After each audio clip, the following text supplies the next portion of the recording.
مولا جی ہایا جی مولا جی تقدمت والله كان الهدى كان الهدى تقدمت والله كان الهدى.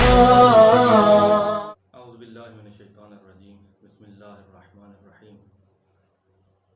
جنگ صفین سے پلٹتے ہوئے حاضرین کے مقام پہ جب امیر المومنین علیہ السلام نے توقف فرمایا تو اپنے فرزند امام حسن مجتبیٰ علیہ السلام کو ایک جامع وصیت تحریر فرمائی. یہ وصیت نامہ فی الواقع ایک منشور تربیت ہے جو آج تمام جوان نسل کے لیے مفید ہے. اس وصیت نامے کو ہم دو اعتبار سے مشاہدہ کر سکتے ہیں.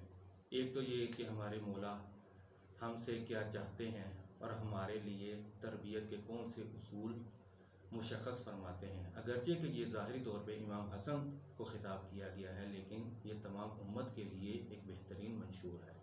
اور دوسرا اس اعتبار سے بھی اس وصیت نامے کو دیکھنے کی ضرورت ہے کہ جیسے مولا اپنے فرزند کے ساتھ کس قدر محبت کا اظہار کرتے ہوئے یہ نصیحت فرماتے ہیں، اسی طرح ہمیں بھی اپنے بچوں کے لیے ایسی ہی نصیحتیں کرنے کی ضرورت ہے.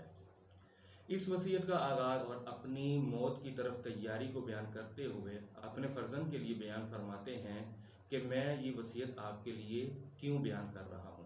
مولا یہاں بیان فرماتے ہیں، میں نے دیکھا کہ تم میرا ہی ایک ٹکڑا ہو، بلکہ جو میں ہوں وہی تم ہو.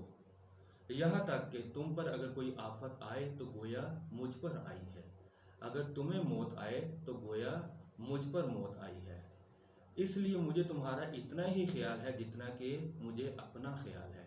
یعنی اس بنا پہ امیر المومنین اپنے فرزند کو وصیت کر رہے ہیں کہ گویا فرزند باپ کے لیے ایک ایسی حیثیت رکھتا ہے جیسے وہ خود ہے. لہٰذا اس محبت کا اظہار کرتے ہوئے مولا اپنے فرزند کو یہ وصیت بیان فرما رہے ہیں.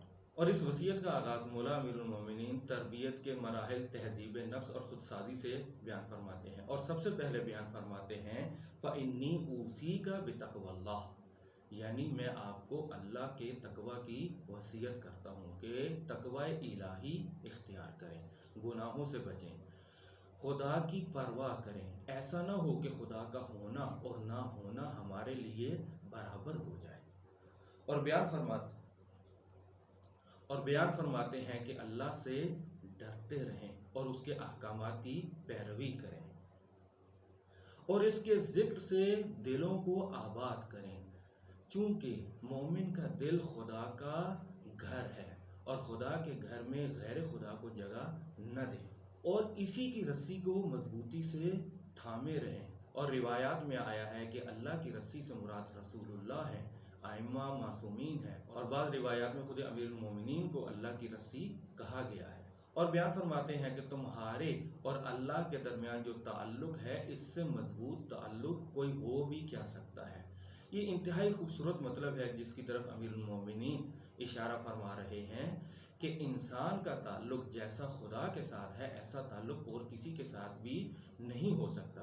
ہماری دنیا میں اگرچہ کہ ہمیں بھائی اور بہن کی محبت کے تذکرے ملتے ہیں یا ماں اور اولاد کے درمیان مضبوط تعلق کے تذکرے ملتے ہیں، لیکن حقیقت یہ ہے کہ جس ماں کو اس پروردگار نے خلق کیا ہے اور ماں کے دل میں بچے کی محبت کو پیدا کیا ہے، وہ اس خدا کے ساتھ انسان کا تعلق کس قدر مضبوط ہوگا. لہٰذا یہاں سے یہ بات سمجھ میں آتی ہے کہ انسان کا واقعاً جو تعلق پروردگار سے ہو سکتا ہے ایسا تعلق کسی کے ساتھ نہیں ہو سکتا، بشرط یہ کہ ہم اس تعلق کے ساتھ تمسک کریں. واعظ و نصیحت کے ساتھ دلوں کو منور کرو. بالآخر دل تاریک ہو جاتے ہیں اور ان کو نورانیت عطا کرنے کے لیے واعظ و نصیحت کی ضرورت ہوتی ہے.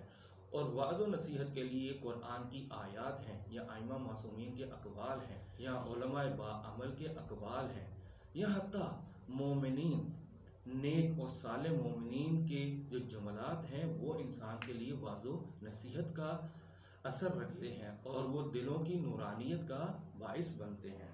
اور امیر المومنین امام حسن علیہ السلام کے لیے بیان فرماتے ہیں زہد کے ذریعے دل کی خواہشات کو، جس کو ہم خواہشات نفسانی کہتے ہیں، ان خواہشات کو کچلیں چونکہ خدا کے راستے میں سب سے بڑی رکاوٹ یہی نفسانی خواہشات ہیں، اور ان کو کچلنے کے ذریعے اور ان کو کچلنے کے لیے زہد کی ضرورت ہے۔ زہد کا مطلب یہ نہیں ہے کہ انسان دنیا سے کنارہ کش ہو جائے، نہ، اسی دنیا میں رہتے رہیں، گوشہ نشینی اختیار کرنا ضروری نہیں ہے، دنیا کے وسائل سے استفادہ کریں، بلکہ خدا کی راہ میں سفر کرنے کے لیے ہمیں دنیا کے بعض وسائل سے استفادہ کرنے کی ضرورت ہوتی ہے۔ زہد کا مطلب یہ ہے کہ دنیا کی محبت دل سے نکال دیں، ایسا نہ ہو کہ ہمارے دل میں دنیا کی محبت رہ جائے۔ اور بیان فرماتے ہیں کہ یقین سے اسے سہارا دینا، چونکہ دل کبھی شک و تردید کا شکار ہو جاتا ہے، کبھی اس کا ایمان کمزور ہو جاتا ہے، تو ایسے مواقع پہ اسے یقین اور قاطعیت کی ضرورت ہے۔ یقین حاصل کر کے دلوں کو تقویت بخشیں۔ اسی طرح دل کی دنیا بھی کبھی تاریک ہو جاتی ہے، اسے منور کرنے کے لیے یقین کی ضرورت ہوتی ہے۔ موت کو یاد کر کے اسے قابو میں کرنا، چونکہ انسان کی خواہشات کبھی بے لگام ہو جاتی ہیں اور سرکش گھوڑے کی طرح ہو جاتی ہیں، لہٰذا اسے لگام لگانے کے لیے اور اسے کنٹرول کرنے کے لیے بہترین جو چیز ہے وہ موت کا ذکر ہے، اور موت کو یاد کر کے اس کی خواہشات کو لگام دیں۔ فنا کے اقرار پہ اسے ٹھہرانا، دنیا کے حادثے اس کے سامنے لانا، گردش روزگار سے اسے ڈرانا، گزرے ہوئوں کے واقعات اس کے سامنے رکھنا، اسے پتہ ہو کہ پہلے بھی کچھ لوگ تھے جو بہت جاہ و حشم بھی رکھتے تھے لیکن آج فنا ہو گئے ہیں۔ تم سے پہلے والے لوگوں پر جو بیتی ہے وہ اسے بتانا، ان کے گھروں اور کھنڈروں میں چلنا پھرنا اور دیکھنا کہ انہوں نے کیا کچھ کیا، کہاں سے کوچ کیا، کہاں اترے اور کہاں ٹھہرے۔ دیکھو گے تو تمہیں صاف نظر آئے گا کہ وہ دوستوں سے منہ موڑ کر چل بسے اور پردیس کے گھر میں جا ٹھہرے، اور وہ وقت دور نہیں کہ تمہارا شمار بھی انہی میں سے ہونے لگے گا۔ یعنی یہ وصیت کیوں بیان فرما رہے ہیں؟ اس لیے کہ ہمارے ذہن میں رہے کہ بالآخر ہمارا ٹھکانہ بھی موت ہے، اور بیان فرماتے ہیں کہ یہ جو اصل ٹھکانہ ہے اس کا انتظام کرے۔ ایسا نہ ہو کہ ہم دنیا کو اپنا اصل ٹھکانہ سمجھ بیٹھیں اور آخرت سے غافل ہو جائیں، لہذا بیان فرمایا اس سے پہلے کہ تمہارا شمار بھی ان میں ہونے لگے اپنی آخرت کا انتظام کر لو، اور اپنی آخرت کا سودا دنیا سے نہ کرو۔ والسلام علیکم ورحمۃ اللہ وبرکاتہ۔